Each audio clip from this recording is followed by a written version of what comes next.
Guys, ito nga yung mga ano natin, mga lipas inakay natin. Siguro mga 3 months old na tong mga to. Dito lang sila sa labas ng mga breeder cage kasi naubusan na tayo ng kulungan. So pinili natin yung mga inakay na lang muna, yung mga nasa labas. Silang tatlo. Ito yung ibang inakay, kaya lang ayokong hayaan dito sa labas kasi may gumagalang malaking daga. Ito kasi sa mataas sila natutulog. Diyan sila madalas sa taas na yan. So hindi sila abot. And ito kahapon yung nahanap ko. Nakita ko yan sa kabilang, siguro mga dalawang mataas na na bahay dito sa amin. Siguro nabugaw gawa ng may gumagawa kasi sa taas. So maghapon sila. So since umaga yon, walang inuman talaga ng tubig at pagkain. Then buwaba sila ng hapon na siguro nauhaw or nagutom. Lumapit na ng kusa.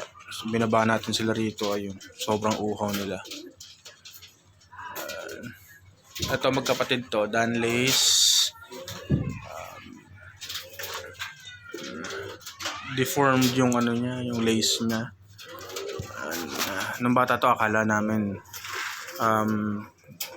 Danlace, Dan White Bar siya, pero yun lumabas yung lace. Yeah. Molting siya ngayon. Magti 3 months pa lang to. Sana lumabas ng tuluyan yung lacing niya. Ito naman yung kapatid niya, sana lalaki. Ayan, mukha naman siya lalaki. And hindi ganyan yung itsura niyan. Wala yan sa leg dati. Tapos yung pagka-lace niya, hindi rin ganyan.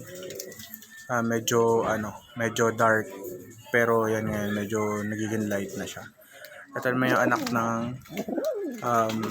ni Uncle. Anak ni Uncle at ng blue lace. Ayan, nagmamatapang.